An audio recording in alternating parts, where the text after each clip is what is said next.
Departamento de Prensa de Radio Universidad de Chile.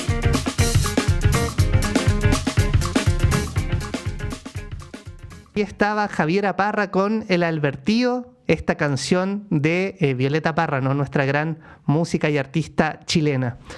Y vamos a conversar sobre un esfuerzo que ha realizado el Consejo Latinoamericano de Ciencias Sociales, también conocido como CLACSO, llamado la Biblioteca ESI, de Educación Sexual Integral en Acceso Abierto, construyendo futuro con educación sexual, a partir de la recuperación de los materiales del Programa Nacional de Educación Sexual Integral de Argentina, desarrollado entre el 2006 y el 2023, el cual fue cancelado por el gobierno de Javier Milei, ¿no? El presidente de Argentina. Para ello vamos a estar conversando en los próximos segundos con Karina Batiani, directora ejecutiva de CLACSO. Karina, ¿nos escuchas? Hola, sí, un gusto saludarles a todos y todas. Muchas gracias por este contacto. Y estábamos leyendo sobre el comunicado que recibimos, ¿no? Dice: el Gobierno Nacional borró todo el archivo gubernamental 2006-2023, como si en ese acto se borrara la importancia que tiene el tema y dejara de ser un componente central de la democracia y de la igualdad. Ya han pasado algunos días. ¿Cómo se entiende esta acción del gobierno del presidente Javier Milei? ¿Cómo se lee desde la CLACSO? Bueno, sí, muchas gracias por permitirnos difundir esta acción. Efectivamente, desde el Consejo Latinoamericano de Ciencias Sociales decidimos, volver a disponibilizar para todos y todas estos materiales que, como tú bien planteabas, fueron eliminados de la web, de los registros web y de los repositorios web de Argentina por una decisión del gobierno actual, del gobierno de Javier Milei. Por supuesto que también fue eliminado el programa, un programa que además era emblemático no solamente para la Argentina, sino también para toda la región. Y lo hacemos porque entendemos que en estos tiempos donde los derechos humanos, la democracia son colocados en cuestión y donde los discursos justamente antiderechos avanzan en muchos de nuestros países, defender la educación sexual integral es defender un proyecto de sociedad basado en la igualdad, basado en la justicia, basado en la libertad y la democracia, porque la educación sexual integral no es solo una herramienta pedagógica, es efectivamente una apuesta por la democratización del conocimiento, por la construcción de subjetividades libres y por el respeto a los derechos de niños, niñas, adolescentes y jóvenes. Es por eso que desde CLACSO, con este principio de construir sociedades basadas en la igualdad, la democracia, la justicia y la libertad, que es nuestro objetivo en definitiva, decidimos disponibilizar estos materiales en acceso abierto, y eso quiere decir sin ningún tipo de barrera, sin ningún tipo de freno para el conocimiento de toda esa enorme y vasta producción que se realizó en la Argentina, como bien decías, entre 2006 y 2023. Seguimos conversando con Karina Batiani, directora ejecutiva del Consejo Latinoamericano de Ciencias Sociales, y nos parece interesante profundizar un poco sobre el concepto de educación sexual integral, que permite que niños, niñas y adolescentes comprendan su cuerpo, reconozcan sus emociones, desarrollen vínculos respetuosos y aprendan a identificar situaciones de abuso, discriminación o violencia. ¿Qué tan extendido en Argentina actualmente está este concepto y cómo se lee este retroceso, ¿no? Que entiendo que había una ley que permitió todo este avance, la 26.150. Exactamente, como dije antes, Argentina en materia de ESI es una referencia a nivel regional por los avances significativos en la incorporación efectiva de la educación sexual integral, en la educación en los distintos niveles. Desde ese enfoque que tú estabas planteando, la educación sexual integral como un enfoque que aborda la sexualidad sexualidad desde una mirada integral, considerando no solamente los aspectos biológicos, que quizás son los que están más presentes en la educación, sino también las dimensiones afectivas, éticas, las dimensiones sociales, culturales, psicológicas, y se basa en un enfoque de derechos humanos que reconoce la diversidad de orientaciones, de cuerpos, de identidades y sobre todo de formas de vincularse, cómo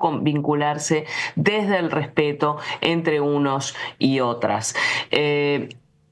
Ya mencioné a Argentina como una referencia a nivel regional, porque de hecho era uno de los países con mayor desarrollo normativo institucional. Esta ley que tú mencionabas, sancionada en 2006, estableció la obligatoriedad de la ESI en todos los niveles del sistema educativo. Por supuesto que, como siempre ocurre, hay luego en la etapa de implementación algunas desigualdades o avances mayores o menores. Pero este tema estaba presente y desde que asumió el gobierno de Javier Milei se decidió eliminarlo de la educación. Eso no quiere decir eliminarlo de la sociedad o de la conciencia, digamos, cívica de los argentinos y las argentinas. Y nos parecía que un aporte para que esto siga presente era disponibilizar todos estos materiales para Argentina y para el mundo, porque recordemos que muchos de esos materiales fueron usados como ejemplo en México, en Uruguay, en Colombia, en Perú, en fin, en distintos países de nuestra región. Bueno, y estamos viendo a través del YouTube de Radio Universidad de Chile parte de este material disponible en librería.claxo.org/biblioteca-ESI. Te quería preguntar, Karina, también por el diagnóstico de la educación sexual integral en la región, en Latinoamérica. ¿Cómo ven ustedes la situación comparativamente? Hablábamos que Argentina es un referente por todo lo avanzado, pero ¿cómo se ve comparativamente entre los países de la región la ESI actualmente? Bueno, como ocurre siempre cuando hablamos de América Latina, que es una, pero es diversa, también los avances en materia de estos temas son diferentes. Tenemos casos muy destacados, como el de Argentina, como ya mencionamos, pero también la experiencia de trabajo aquí en Uruguay, en mi país, también en México, desde mediados de la década del 90, que se estableció la educación sexual, aunque, digamos, dependiendo de los estados, ¿verdad? Algunos estados de México que han avanzado más y menos. Y luego encontramos un grupo de países donde los avances han sido más parciales. Es el caso de Perú, de Chile, incluso, y de Ecuador, donde los avances son más fragmentados o más focalizados, muchas veces, digamos, promovidos por organizaciones no gubernamentales o por organismos internacionales, pero no tenemos leyes a nivel nacional que coloquen este tema como parte de la currícula o de la educación en los distintos niveles y de manera generalizada. Es por eso que nosotros desde Claxo promovemos una agenda regional en torno a este tema, articulando como siempre investigación, formación, acción política en torno a la educación sexual integral y en torno a los derechos sexuales y reproductivos, porque en definitiva eso es lo que se está discutiendo. Y quizás América Latina no es ajena a lo que está ocurriendo en todo el mundo, que en esta temática, junto a la temática de género, la educación sexual integral es un campo de disputa política, de disputa cultural, de disputa social.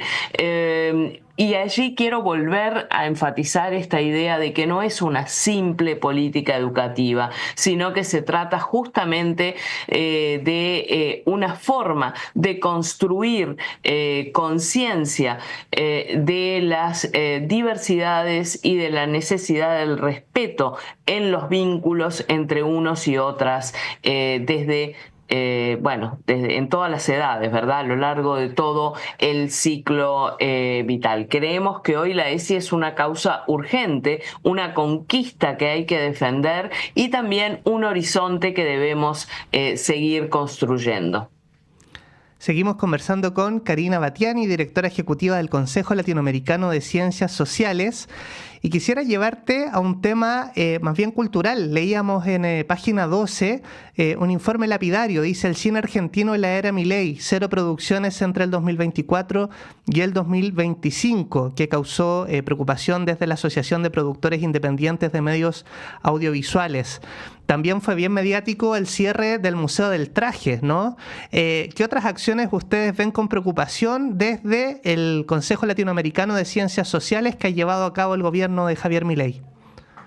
Bueno, son muchas y en general son acciones que van en contra o que pretenden ir en contra de las conquistas de derechos que se observaron en Argentina, pero también en otros países de América Latina en lo que va de este siglo, ¿verdad? Por supuesto están las que tú mencionaste, pero también recordemos, se cerró el Ministerio de Igualdad de Mujeres, Género, Diversidad e Igualdad.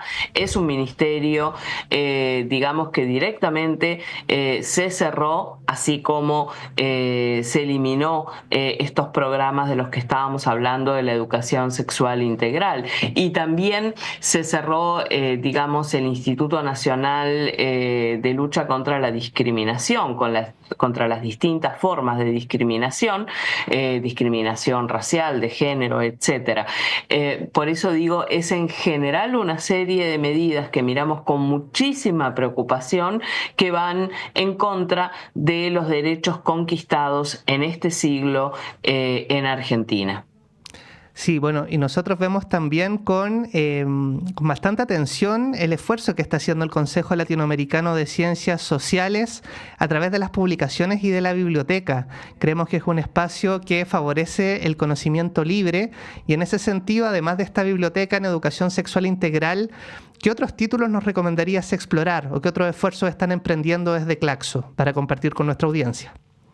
Bueno, qué suerte que mencionas este punto. Sin duda nuestra librería o biblioteca virtual es una biblioteca de referencia en el campo de las ciencias sociales y humanidades y es el repositorio más grande del mundo en acceso abierto, es decir, como tú dijiste, con acceso totalmente libre y restricto, gratuito a todos los materiales que produce Claxo y no solamente Claxo desde su Secretaría Ejecutiva, sino también los centros miembros de Claxo. Y eso nos lleva a tener acuerdos de trabajo y de edición con muchas instituciones, por nombrar algunas recientes, con el Colegio de México, institución de referencia en las ciencias sociales, donde se disponibilizan las investigaciones del Colegio de México a través de esa biblioteca virtual Claxo Colegio de México, o con la Universidad de Guadalajara, o con la Universidad de la República aquí en Uruguay, que es la más reciente de todas. Entonces, lo que les recomendaría es que se tomen un tiempito para entrar en nuestra biblioteca y para visitar allí nuestros catálogos, por ejemplo, el de Antología Esencial del Pensamiento Crítico Latinoamericano y Caribeño, donde podrán encontrar autoras y autores de nuestra región de referencia en las ciencias sociales, como dije, en acceso totalmente abierto, o la colección Miradas Latinoamericanas, donde exploramos los principales problemas que enfrenta la región latinoamericana y caribeña en base a investigación y con el trabajo de muchos de nuestros investigadores e investigadoras. Por nombrar algunas de ellas, son muchas, ¿verdad? Sí, es muy interesante, las recomendamos explorar en claxo.org. Y también quisiera aprovechar esta oportunidad para preguntarte sobre los desafíos que enfrentan las universidades públicas en América, que uno puede leer en el sitio web de la Claxo. Es un tema de preocupación también para este consejo, y la Radio Universidad de Chile es la radio de la principal universidad pública de nuestro país. ¿Cómo se ve la situación de la educación pública superior en la región? Por supuesto, y felicito a la radio de la Universidad de Chile. He tenido oportunidad de estar allí presencialmente por este espacio de comunicación que tienen y por supuesto a la Universidad de Chile como universidad de referencia en América Latina y que tiene, por cierto, varios centros miembros que forman parte de Claxo. ¿Cómo analizamos la situación de las universidades públicas? También con muchísima preocupación por muchas razones, pero las voy a mencionar solamente dos. La primera son los recortes presupuestales o los problemas presupuestales que están atravesando las universidades públicas, producto de esta tendencia creciente que observamos a nivel mundial a la mercantilización del conocimiento, justamente el objetivo contrario al que tenemos en Claxo, que es el conocimiento como bien público, ¿verdad? Y quedó muy claro en la última conferencia mundial de la UNESCO sobre educación superior esta tendencia a la mercantilización, a convertir en definitiva, para que todos y todas nos entiendan, la educación en un negocio más, en un elemento más de mercado y no en un derecho. Y allí está el punto principal que nosotros cuestionamos. La educación es un bien público, es un derecho y por lo tanto no puede ser una mercancía ni objeto de mercado o de un negocio basado en la educación superior. Ese es el primer elemento que creo que en sí mismo es muy significativo. Y después, específicamente en lo que refiere a nuestra área de competencia, que son las ciencias sociales, las humanidades, las artes, una preocupación aún mayor, porque no solo a estas disciplinas les afecta esta tendencia general, sino una tendencia particular al cierre, al recorte o a la minimización de los espacios dedicados tanto a la formación como a la investigación en las ciencias sociales y las humanidades. Lo vemos en distintos países, se cierran opciones de carrera en sociología, en demografía, en antropología, en distintas disciplinas, se recortan posgrados y se recortan fondos disponibles para la investigación en estas disciplinas. Entonces, esos son los elementos que estamos colocando sobre la mesa y trabajando muy activamente, y aprovecho esta oportunidad, esta entrevista, para invitarles a todos y a todas a lo que será nuestra próxima conferencia regional de Ciencias Sociales y Humanidades en Bogotá, que es un espacio muy grande donde participan más de 15.000 personas para reflexionar sobre muchos temas. Uno específico es sobre los desafíos de la educación superior en América Latina y el Caribe. Estaremos en poco menos de 2 meses en Bogotá, Colombia, del 9 al 12 de junio, discutiendo sobre estos temas, y desde ya invitadas a participar, y a ustedes como radio de la universidad, por supuesto que si desean seguir los contenidos que allí se van a desarrollar, desde ya también invitadas. Qué interesante, Karina. Nos quedan ya 3 minutos para conversar, pero tú mencionaste a las artes y a las ciencias sociales. Quisiera preguntarte por qué los ministerios de educación o las casas de estudio debieran priorizar las artes, las humanidades y las ciencias sociales, que son sectores que históricamente han sido desplazados por otras disciplinas, ¿no? Pienso a nivel de presupuesto, de prioridad o de valorizar el aporte social que hacen. Bueno, porque no es posible comprender la realidad sin estas disciplinas, ¿verdad? O en tal caso nos quedamos con una comprensión muy parcializada, donde se pierden las principales dimensiones para entender realmente qué es lo que está pasando. Pero no solamente para entenderlo, sino también, y eso es lo que nos desvela, para transformarlo, porque decimos, bueno, el conocimiento como base o como herramienta para la incidencia y la transformación social, ¿verdad? Ese es el punto central. Y creo que una experiencia reciente que hemos tenido a nivel mundial nos mostró con mucha claridad eso, y me estoy refiriendo a la pandemia, donde, si recordamos, en los primeros tiempos todo se centraba prácticamente en las disciplinas asociadas a la biología, a la medicina, a las ciencias naturales, digamos, la estadística en términos de proyección, pero no mucho más. Y quedó muy claro, avanzada la pandemia, que en realidad teníamos que colocar el foco sobre los efectos sociales que esa pandemia estaba teniendo en la vida cotidiana de todos y de todas y en las consecuencias a nivel social. Entonces creo que allí está uno de los elementos más recientes que nos permite entender la importancia de las ciencias sociales, las humanidades y las artes en el mundo actual. Muchísimas gracias, Karina, por esta reflexión, ¿no? Hemos podido hacer un pequeño viaje por América Latina, hablando de partida sobre la biblioteca ESI virtual que les animamos a visitar en claxo.org. Karina, nosotros nos despedimos, les deseamos todo el éxito con las próximas actividades y publicaciones de la Claxo y nos vamos a ir con buena música. Les agradecemos la sintonía también, por cierto, a ustedes. Este día de hoy en el semáforo nos vamos con Teleradio Donoso. Éramos todos felices. Se enciende la luz roja. Finaliza por hoy Semáforo, un programa del Departamento de Prensa de Radio Universidad de Chile. Nos encontramos de lunes a viernes a las 10 de la mañana con Nicolás Rojas y Nostroza y las personas que están transformando el mundo desde la cultura y el patrimonio. Revive este capítulo en radio.uchile.cl. Producción Tania González Lorca. Dirección Patricio López.